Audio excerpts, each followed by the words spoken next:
Bonjour à chacun. Laissez-moi vous transmettre les salutations également de Xavier et Sandrine Leviels, qui sont un couple pastoral qui exerce le ministère à l'église de Bordeaux-Ouest, EBO. Ils vous saluent, nous étions heureux de passer quelques jours avec eux, dimanche dernier, d'avoir pu prêcher à l'église EBO, une belle église en croissance. Ils sont arrivés il y a 3 ans, il y avait 30 personnes. Aujourd'hui, il y a 80 personnes qui se réunissent. Il y a des services de baptême en prévision, il y a des gens qui viennent, qui reviennent à l'église avec ce qu'ils sont, avec ce qu'ils ont reçu. Et cela réjouit bien sûr notre cœur.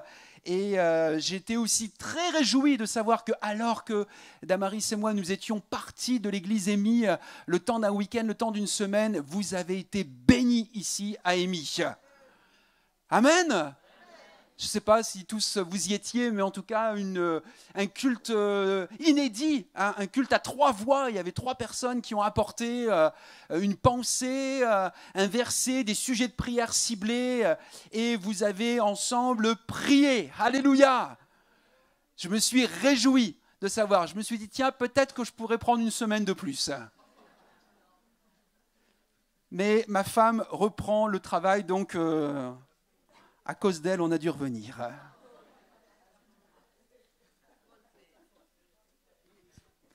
Vous m'avez compris, c'est une blague. J'aime ma femme. J'aime bien le salaire qu'elle ramène à la maison aussi. Et tous les frères disent Amen. Alléluia. Quand nous faisons face soudainement à des situations menaçantes, comme par exemple des violences verbales, harcèlement, intimidation, violences physiques, psychologiques face parfois à des personnes toxiques, quand nous faisons face à des situations inattendues, telles que des catastrophes naturelles. Vous avez vu et entendu comme moi le drame tout récent en Espagne. Mais cela concerne aujourd'hui tous les pays, toutes les nations, tous les continents. Personne n'est à l'abri. Mais d'autres catastrophes, en tout cas d'autres situations inattendues comme des agressions, c'est ce que nous entendons à l'actualité. Tu te balades dans une rue et puis il y a une rixe, il y a un règlement de compte et tu te prends une balle perdue. Face parfois à des situations inattendues comme les maladies graves qui peuvent arriver, toucher n'importe qui à n'importe quel moment. Une perte d'emploi, le décès d'un proche, ou parfois des situations délicates comme des conflits relationnels dans nos vies, dans nos familles, dans les études, sur tes lieux d'études ou au travail. Nous nous demandons comment réagir, comment nous comporter. Quelle est la bonne attitude? L'exemple, la voie à suivre? Comment ne pas avoir peur concrètement devant certaines nouvelles? Suffit-il de penser positivement et tout ira mieux? Que faire si les circonstances réelles semblent indiquer que tout est perdu? Ben voyez-vous, Jésus, celui qu'on a chanté, celui dont vous avez entendu qui est venu sur la terre des hommes, reprend ces difficiles questions dans l'évangile de Jean.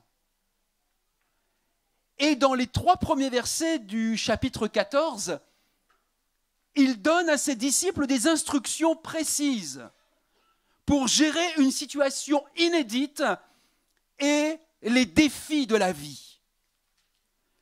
Alors nous allons lire ensemble, et si vous avez votre Bible, je vous invite vraiment à ouvrir votre Bible dans l'évangile de Jean, chapitre 14. C'est marrant parce que ce matin, dans les 2 dons étaient dans l'évangile de Jean.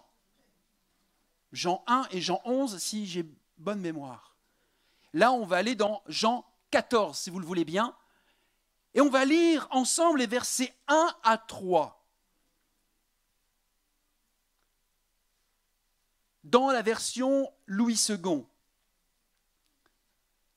Que votre cœur ne se trouble point. Croyez en Dieu et croyez en moi. Il y a plusieurs demeures dans la maison de mon Père. Si cela n'était pas, je vous l'aurais dit. Je vais vous préparer une place. Et lorsque je m'en serai allé et que je vous aurai préparé une place, je reviendrai et je vous prendrai avec moi, afin que là où je suis, vous y soyez aussi. Avant d'entrer dans le cœur de ce message et de cette nouvelle série du mois de novembre, intitulée « Paroles de réconfort », je vous propose d'étudier le texte et le contexte même dans lesquels le Seigneur a prononcé ces paroles, puis nous verrons ensemble les 5 consolations que le Seigneur a offertes à ses disciples et qui peuvent encore aujourd'hui, ce matin, en 2024, réconforter et consoler de nombreux cœurs au milieu de nous, à Émy et au-delà. Que votre cœur ne se trouble pas, c'est le titre de notre message ce matin. Dis-le à ton voisin, que ton cœur ne se trouble pas.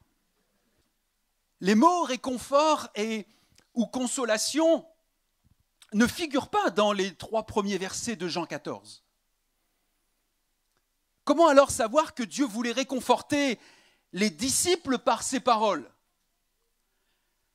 D'une part, à cause des paroles de Jésus lui-même qui, un petit peu plus loin, au verset 16, va dire « Et moi, je prierai le Père, et il vous donnera un autre consolateur, afin qu'il demeure éternellement avec vous. » D'autres traductions choisissent le mot assistant, intercesseur, défenseur. S'il y a un consolateur, c'est qu'il y a besoin d'être consolé. Un autre indice sont les circonstances dans lesquelles Jésus a prononcé ces paroles. Où se trouvait le Seigneur et ses disciples ? Luc 22 nous dit et nous indique qu'il se trouvait à Jérusalem, dans une grande salle aménagée à l'étage, qu'on appellera la chambre haute. Et ils s'y étaient rassemblés ensemble pour célébrer un événement, la Pâque. Et la préparation de la fête avait dû sembler d'ailleurs très mystérieuse aux apôtres Pierre et Jean. Parce que Jésus ne leur avait pas dit où la salle se trouvait, mais juste il leur avait donné un indice en disant « Vous entrerez dans une ville, vous allez rencontrer un homme qui porte une cruche d'eau, suivez-le jusqu'à la maison où il va entrer, et voici ce que vous allez lui dire. Le maître te fait dire où est la pièce où je prendrai le repas de la Pâque avec mes disciples. Alors cet homme va vous montrer à l'étage supérieur une grande pièce aménagée et c'est là que vous ferez les préparatifs. » Un peu mystérieux quand même, hein, cette façon de faire. Va à Mantes-la-Jolie, Laurent, dans la ville, et à un moment tu vas rencontrer quelqu'un qui a tel type d'habit ou qui porte, et demande-lui quelque chose concernant préparatifs de l'église. Je ne sais pas vous, mais là, c'est pas sûr que je fasse ça. Et puis le soir où ils sont ensemble dans cette pièce, une question éclate entre eux pour savoir qui était le plus grand. Et suite à cela, Jésus va laver les pieds de ses disciples. Et il va leur redonner un exemple de véritable grandeur. Parce que le sujet de la dispute entre les disciples était « Qui est le plus grand ?» Et voyez comment Jésus va répondre. Il va laver les pieds de ses disciples pour leur montrer « Voilà quel est le véritable exemple de grandeur. » Puis Jésus a révélé, toujours dans la continuité de ce moment, que Judas Iscariote était le traître. Et d'ailleurs, Judas va quitter les 12. Puis Jésus a institué la Sainte Seine. Et par la suite, Pierre et les autres disciples, ils vont jurer fidélité à Jésus. Et Jésus va prévenir Pierre le même soir dans la même discussion. Il va lui dire, en vérité, je te le dis, Pierre, le coq ne chantera pas que tu ne m'aies renié 3 fois. Voilà les circonstances qui ont troublé les disciples. La manière mystérieuse dont la salle de la fête avait été trouvée. La querelle entre les disciples. L'annonce de la trahison de Judas. L'annonce du reniement de Pierre. L'annonce du départ du Seigneur, de sa mort. Du fait qu'il allait verser son sang. Il y a de quoi être troublé, reconnaissez-le avec moi. Et au beau milieu de tout cela, le Seigneur dit que votre cœur ne se trouble point. Ou notre version dit, ne soyez pas inquiets.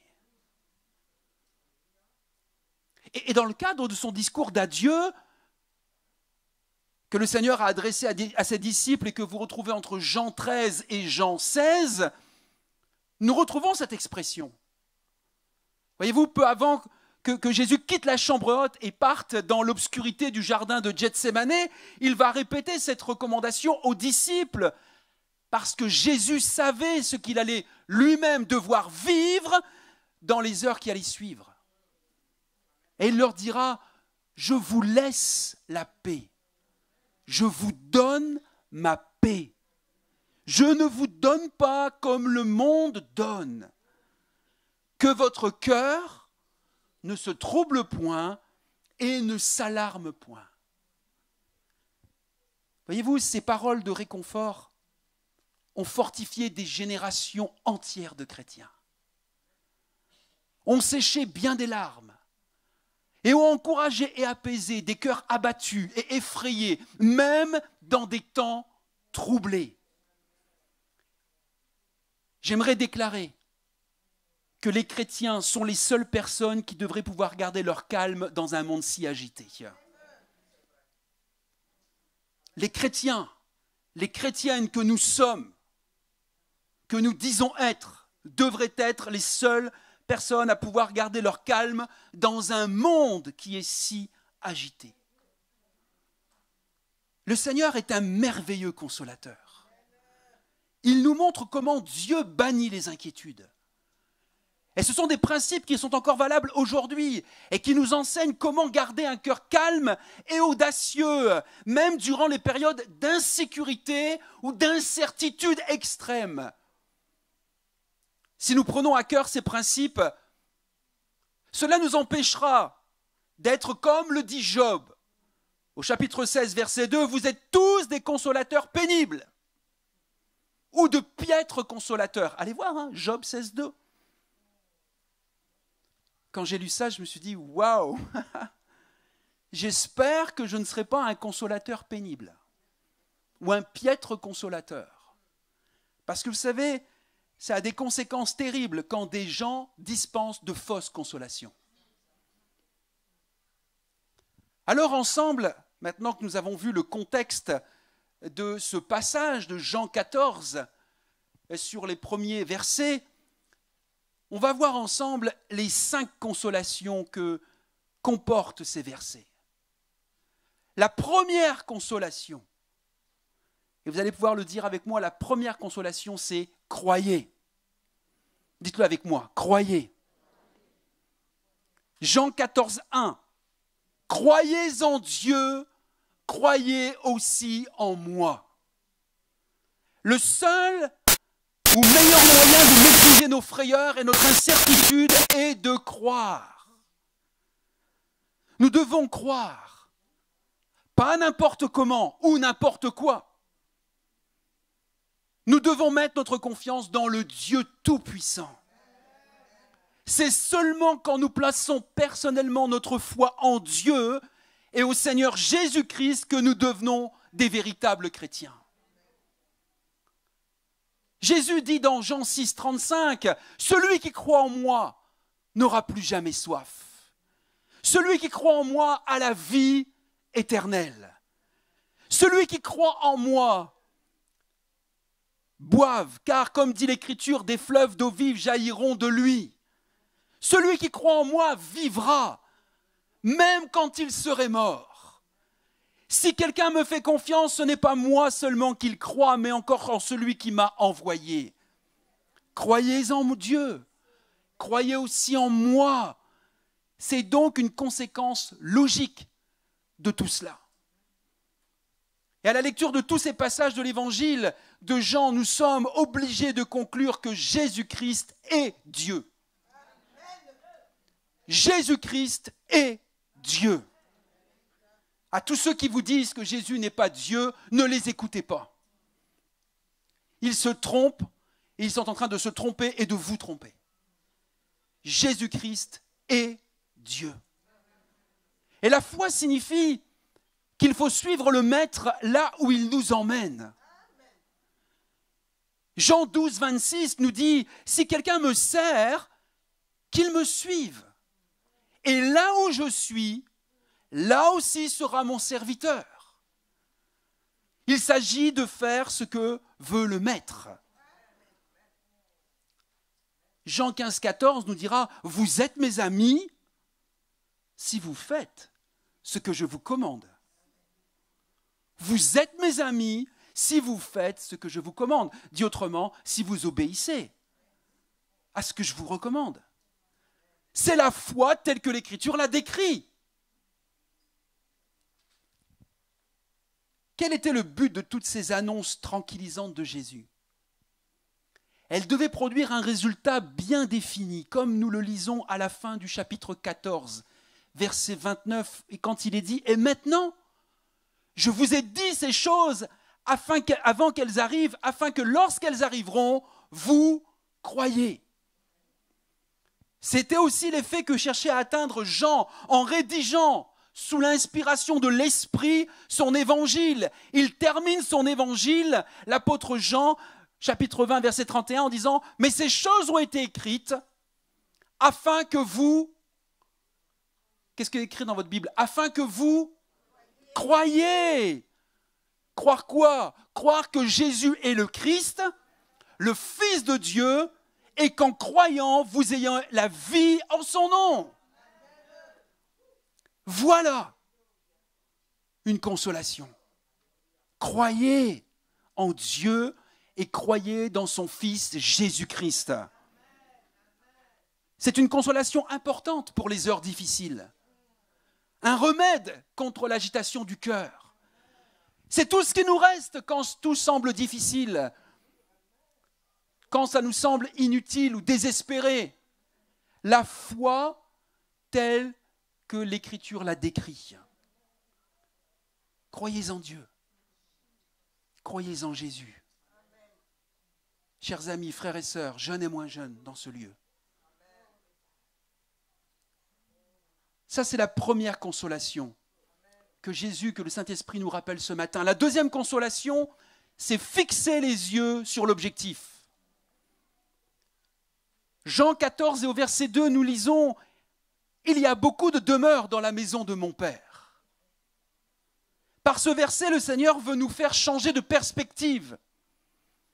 Nous devons détourner le regard de ce qui est visible, effrayant, menaçant et incertain.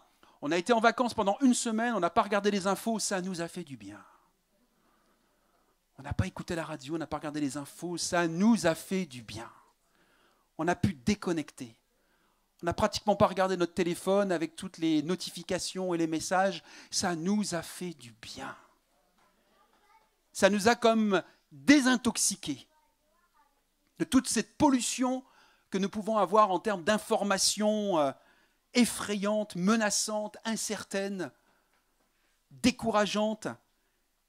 Et le Seigneur veut nous amener à regarder à ce qui est invisible et certain. La maison de mon Père, comme dit Jésus, n'est pas un synonyme du temple de Jérusalem, mais du ciel, la demeure éternelle de Dieu. C'est là où Jésus est allé après sa résurrection. Quelqu'un a décrit un jour de cette façon la maison du Père. Écoutez bien. Dans le ciel, il n'y aura plus de larmes, plus de peur de la mort, plus de séparation douloureuse, plus de diagnostics horribles, plus de chômage, plus de signes de vieillissement éprouvants. Ça, c'est pour les femmes. Mais je n'ai pas fini, et pour les hommes aussi. Tout de suite. Hein. Il n'y aura plus d'intrigue au ciel. Il n'y aura plus de peur de l'avenir. Il n'y aura plus de dépression. Notez bien quand même la semaine prochaine, j'ai vraiment un message et une parole. Comment vaincre la dépression? Soyez là dimanche prochain, invitez des amis, des personnes que vous connaissez qui ont peut-être un état d'esprit dépressif, invitez-les. Il y aura un temps, je crois, d'explication et un temps de visitation et de guérison la semaine prochaine. Pour tous les gens, et il y en a de nombreuses personnes autour de nous qui sont dans un état dépressif. J'osais presque dire que la société est dans un état dépressif. Mais Jésus a un message. La Bible a un message pour toutes ces personnes qui sont dans un état dépressif. Je reprends. Dans la maison de mon Père, ce lieu, il n'y aura plus de dépression, de sentiments de haine, de blessures douloureuses, plus d'occasion de se rendre coupable, plus de fossés qui se creusent entre les gens, plus de doutes, plus de solitude. Alléluia! Moi, j'ai hâte d'aller dans la maison de mon Père. Dans ce lieu, la maison de notre Père, il y a de nombreuses demeures. Cela se réfère à la Jérusalem céleste, la future demeure céleste de tous les croyants. Et cette demeure nous est présentée dans Apocalypse 21 comme une métropole de dimension extraordinaire. Voyez-vous, si aujourd'hui une grande ville est synonyme de menace, d'insécurité, d'isolement social, d'anonymat, Dieu va créer exactement le contraire dans la nouvelle Jérusalem. Ce sera une grande ville, mais dans laquelle personne ne sera ignoré, personne ne sera opprimé, personne ne sera seul, mais où la vie de tous réussira. C'est pourquoi il y a beaucoup de maisons il y a beaucoup de demeures dans la maison de mon Père. Tenons bon, persévérons, triomphons. Paul dira dans sa lettre, deuxième lettre aux Corinthiens, « Nous le savons en effet, si notre corps, cette tente que nous habitons sur la terre, vient à être détruit, nous avons au ciel une maison que Dieu nous a préparée, une habitation éternelle qui n'est pas l'œuvre de l'homme. » Et le Seigneur complète avec force et insistance, « Si ce n'était pas le cas, je vous l'aurais dit. » Oui, sa parole est la vérité. Et ses promesses sont vraies. Et cette demeure éternelle attend tous ceux qui sont véritablement nés de nouveau. Alléluia! C'est pourquoi même quand un frère, une sœur, un homme, une femme part, où le Seigneur le rappelle, il devrait y avoir de la joie dans notre cœur. Parce qu'elle part dans la maison du Père. Un lieu de félicité, un lieu de joie, un lieu de bénédiction. Croyez, première consolation. Fixez les yeux sur l'objectif, deuxième consolation. Troisième consolation, reconnaissons ce que Jésus a fait pour nous. Jean 14, 2, il nous a dit, il nous redit ce matin, « Je vais vous préparer une place. » C'est la raison pour laquelle Jésus quitte ses disciples. Il part pour leur préparer une place. L'expression « préparer une place » se réfère à quelque chose d'autre que les demeures qui, pour leur part, sont déjà prêtes. Le mot « préparer » ici ne signifie pas forcément construire un bâtiment, comme nous sommes en train de le faire. Non, ce verbe est souvent utilisé pour décrire les préparatifs que l'on fait quand quelqu'un arrive. Dans Philémon, chapitre 1, verset 22, Paul écrit « En même temps, prépare-moi une chambre J'ai bon espoir de vous être rendu bientôt en réponse à vos prières. Et ça, c'est ce que le Seigneur fait pour nous. Et il est en train de nous préparer une place, une chambre. Jésus a ouvert et emprunté ce chemin en premier. Et nous allons le suivre. Il est allé payer à la croix de Golgotha le prix de mes péchés et des vôtres. Tous nos mensonges, nos méchancetés, nos mauvaises pensées, mais aussi tous nos péchés par omission, quand nous aurions pu faire le bien et que nous ne l'avons pas fait. Ça vous est déjà arrivé, ça? Toute notre débauche, bref, tous nos péchés qu'il a pris sur lui par amour. Il n'y a pas de plus grand amour que de donner sa vie pour ses amis. Nos styles de vie avec toutes nos infractions, toutes ces infractions, étaient si terribles que la croix était l'unique moyen de recréer un chemin pour aller à Dieu le Père. Jésus a pris sur lui tous les péchés qui nous séparaient du Père. Voici l'agneau de Dieu qui enlève le péché du monde. Ouvrir le chemin vers le Père a coûté à Jésus tout ce qu'il avait. Il s'est humilié lui-même. Il s'est rendu obéissant jusqu'à la mort. Oui, la mort sur la croix. Et avec le cri poussé à la croix, tout est accompli. Le chemin a été ouvert. Et une place nous est préparée. C'est pour cela que Jean 14,6 est une vérité éternelle. Jésus dit « Je suis le chemin, la vérité et la vie ». Et nul ne vient au Père que par moi. Retenez-le pour vous, gravez-le dans votre esprit, dans votre cœur, dans votre mémoire. Jésus a dit, je suis le chemin, la vérité et la vie. Et nul ne vient à Dieu le Père que par moi. Et tous ceux qui vous disent le contraire se trompent. Toutes les religions qui essayent de vous dire que de toute façon toutes les religions sont bonnes, c'est faux. À tous ceux qui disent que Dieu, c'est le même Dieu que nous avons, non. Jésus est Dieu et Jésus a dit, je suis le chemin, la vérité et la vie. Et nul ne vient à Dieu, le Père, que par moi. Alors ça, c'est la vraie question que nous devons poser à nos amis, à nos voisins, à nos collègues, à tous ceux qui sont en cheminement de foi, qui cherchent, qui s'interrogent sur la spiritualité. Est-ce que tu connais Jésus? Est-ce que tu as rencontré Jésus? Est-ce que tu as entendu parler de Jésus? Est-ce que tu sais qui est Jésus? Est-ce que tu as déjà lu ou tu as déjà compris? Tiens, ouvrons la Bible ensemble, regardons ensemble ce que dit Jean 14,6. Et là, vous avez un verset clé, central, pour aller plus loin avec la personne. En dehors de ça, c'est de la philosophie. Presque, j'oserais dire, c'est du baratin. Il est temps de racheter le temps. Donc nous n'avons plus, vous et moi, de temps à perdre. Allons à l'essentiel avec les gens. Les gens cherchent autour de nous. Ils cherchent des gens vrais, authentiques, honnêtes, sincères, qui croient ce qu'ils vivent. Amenons-les à la parole de Dieu. Amenons-les sur les choses essentielles que Jésus a déclarées. Croyons, fixons les yeux sur l'objectif et reconnaissons ce que Jésus a fait.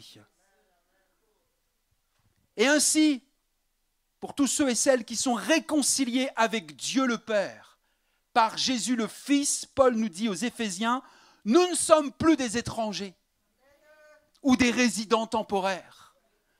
Ça c'est bon, même quand tu rencontres un étranger ici en France. On essaye de nous faire croire que les étrangers sont des gens qui nous gênent ou qui nous dérangent aujourd'hui en France. Mais la Bible n'a pas le même système de valeurs. Et là, on peut dire à quelqu'un, toi et moi, nous ne sommes plus des étrangers ou des résidents temporaires. Nous sommes concitoyens des membres du peuple de Dieu. Nous faisons partie de la famille de Dieu. Alléluia! Ça change les perspectives et les relations, n'est-ce pas? Plutôt que de commencer à dire à l'un ou à l'autre, mais rentre chez toi, rentre dans ton pays, là. Tu deviens une menace pour nous, t'es gênant. tu nous prends notre pain. Enfin, vous connaissez les discours. Moi, je veux m'intéresser avec vous au discours de Jésus. Qu'est-ce que nous dit Jésus? Quelles sont les paroles de réconfort que Jésus nous dit en 2024 face à l'insécurité, face à toutes ces menaces, face à tout ce que nous entendons et qui est autour de nous? Reconnaissons ce que Jésus a fait pour nous et cela nous encourage. En effet, même si le fait de suivre Jésus nous coûte quelque chose, cela n'est rien comparé à ce que ça a coûté à Jésus-Christ. Croyons, fixons les yeux sur l'objectif, reconnaissons ce que Jésus a fait pour nous. Quatrième consolation, attendons-nous au retour de Jésus. Jean 14,3 dit « Et puisque je vous ai préparé une place, je reviendrai. » Vous entendez bien ce que Jésus dit? « Puisque je vous ai préparé une place, je reviendrai. » Cette déclaration est le cœur de la consolation que Jésus nous apporte. N'oublions pas que les disciples ont posé avec anxiété cette question importante à Jésus. « Seigneur, où vas-tu » Et la réponse de Jésus était « Je vais vous préparer une place et je vous prendrai avec moi, afin que là où je suis, vous y soyez aussi. » L'expression grecque est ici au présent, ce qui montre l'imminence du retour de Jésus, du Seigneur. Son retour peut intervenir à tout moment. Quelle consolation! Les disciples de Jésus doivent s'attendre à son retour prochain. Et une nouvelle vérité qui leur était inconnue jusque-là est révélée aux disciples. Je reviendrai. Cela ne s'est pas accompli lors des rencontres des disciples avec le Christ ressuscité, ni au moment où ils ont été remplis du Saint-Esprit, à la Pentecôte. Car Jésus n'a pas encore fait ce qu'il annonce dans la seconde partie du verset. Je vous prendrai avec moi. Cela ne se passe pas non plus au moment où les chrétiens meurent. Car à ce moment-là, ce sont eux qui vont à Jésus et ce n'est pas Jésus qui vient les chercher. Depuis le moment où on a commencé à interpréter le Nouveau Testament, les chrétiens ont toujours considéré que cette promesse du Seigneur était une promesse pour la fin des temps. Une promesse qui pourrait s'accomplir à tout moment. Cette promesse est nouvelle parce qu'il y a une seconde venue de Jésus qui était déjà annoncée dans l'Ancien Testament. Mais ici, il est question d'un tout autre retour. Jésus ne parle pas ici de son retour en gloire pour le reste des Juifs, pour bâtir son royaume et pour juger les nations, mais uniquement de son retour pour prendre les siens avec lui. Cette merveilleuse vérité en espérance des chrétiens a été révélée par notre Seigneur pour la première fois la veille de sa crucifixion. C'était une consolation pour ses disciples qui étaient troublés de savoir qu'il allait partir. Et c'est le premier passage de la Bible qui parle de l'enlèvement de l'Église. Et environ 20 ans plus tard, l'apôtre Paul va donner plus de détails sur cet événement dans la première épître aux Thessaloniciens, au chapitre 4, dans des circonstances assez semblables. Et Paul voulait consoler à son tour les chrétiens de Thessalonique, non seulement de la mort de leurs proches, comme Jésus voulait consoler ses disciples de sa mort prochaine. J'aimerais vous poser une question. Je me suis posé cette question et j'aimerais vous la poser. Avons-nous encore cette attente impatiente et joyeuse du retour de Jésus-Christ en tant que chrétiens? Avons-nous encore cette attente impatiente et joyeuse du retour de Jésus-Christ? Même si l'Écriture ne nous donne aucune indication précise de son accomplissement, ne soyons pas négligents. Chers amis, le plan du salut de Dieu a un début et une fin.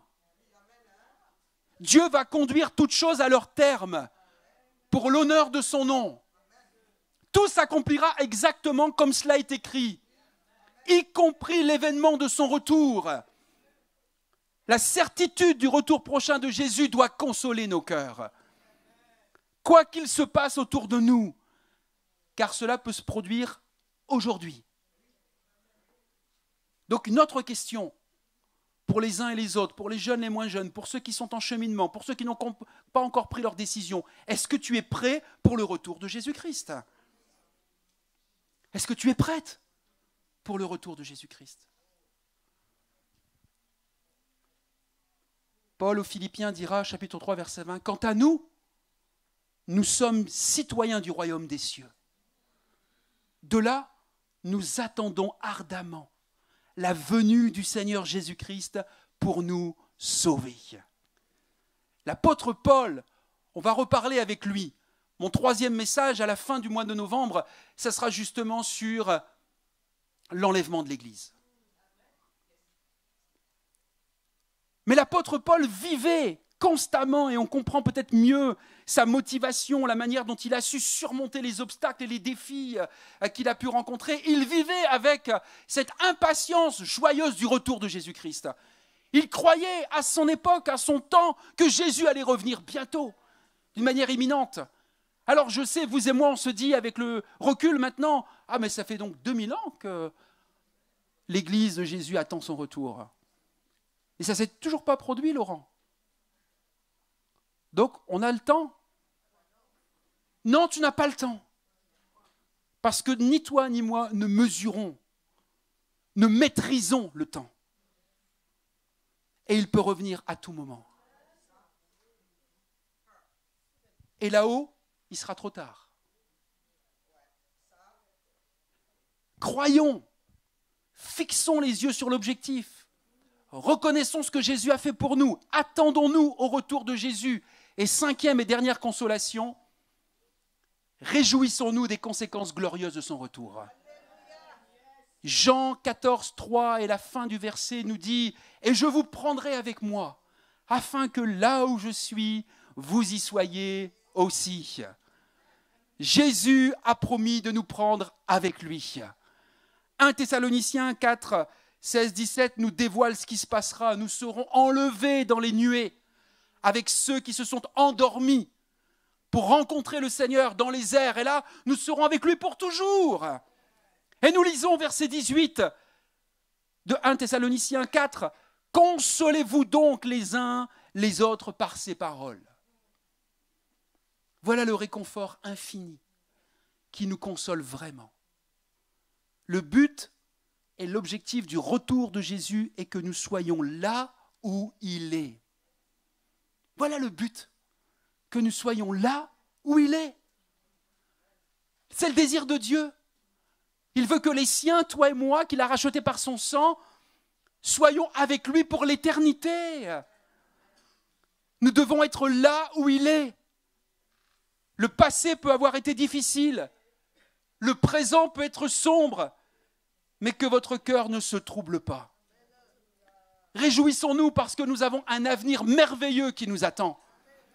La communion éternelle avec Jésus-Christ. Y a-t-il quelque chose de plus beau? Par cette promesse, Jésus montre qu'il s'intéresse à nous. Il s'intéresse à toi, il s'intéresse à moi. Quelle consolation de savoir que le Seigneur veut entrer en communion avec nous dès ici-bas, dans notre réalité ici terrestre, mais aussi pour l'éternité. Vous savez, notre passage ici-bas, pour certains peut-être 60, 80, 100, c'est court face à l'éternité. C'est vraiment peu de choses face à l'éternité. Je vais appeler l'équipe de musiciens, de chantres à me rejoindre. Je vais aussi appeler l'équipe de la Sainte Seine à venir sur le devant. Et nous allons prendre le repas.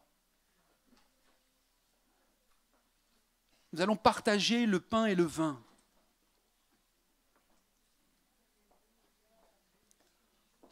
Mais nous allons le faire d'une manière, comme j'aime le dire et vous le rappeler, d'une manière qui n'est pas rituelle. J'aime que nous puissions, alors que nous allons prendre ces éléments symboliques que Jésus a institués, d'une manière qui nous interpelle, qui nous rappelle l'importance de ce que Jésus a fait. Et surtout de ce que Jésus a dit. Et de ce qu'il nous redit, de ce qu'il nous rappelle ce matin. Aujourd'hui encore, le Seigneur Jésus nous dit à plusieurs d'entre nous, que votre cœur ne se trouble pas. Quelle que soit la situation dans laquelle tu te trouves, même si elle semble sans issue, que ton cœur ne se trouble pas. Crois en Dieu. Crois aussi en Jésus-Christ. Il y a beaucoup de demeures dans la maison de ton Père céleste. Si ce n'était pas le cas, Jésus nous l'aurait dit. Il est allé te préparer une place. Il reviendra et il te prendra avec lui, afin que là où il est, tu y sois aussi. Si tu es un enfant de Dieu, ce matin, arrête de batailler. Confie-toi à nouveau en lui ce matin. Quelles que soient les choses qui te pèsent ou qui te menacent, tiens bon, persévère. La consolation par laquelle le Seigneur a réconforté ses disciples à l'époque est encore pour toi, pour moi aujourd'hui. Croyons comme dit l'Écriture. Fixons les yeux sur l'objectif. Reconnaissons ce que Jésus a fait pour nous. Attendons-nous à ce que Jésus revienne. Et réjouissons-nous des conséquences glorieuses de son retour. Ton cœur est-il disposé ce matin à répondre à son invitation? C'est ce que je veux t'inviter à considérer, à chanter peut-être, ou à écouter au travers de ce chant, de l'interprétation de ce chant. Et que tous ceux et celles qui sont nés de nouveau, qui ont pris cet engagement avec le Seigneur Jésus-Christ, à croire en Dieu son Père, à croire en Jésus le Fils de Dieu, le Messie, ton Sauveur et Seigneur personnel, puissent se lever ce matin et disposez votre cœur avant même de prendre le pain et le vin, disposez votre cœur à répondre à son invitation. Abandonne-toi ce matin face à tes incertitudes, face à tes questionnements, face à tes doutes, à tes peurs. Il t'invite ce matin par ces paroles de réconfort. Crois en lui. Abandonne-toi. Fais-lui confiance. Réentends ce qu'il te dit ce matin, ce qu'il est venu faire, accomplir, ce qu'il est parti te préparer pour toi, pour moi. Chantons.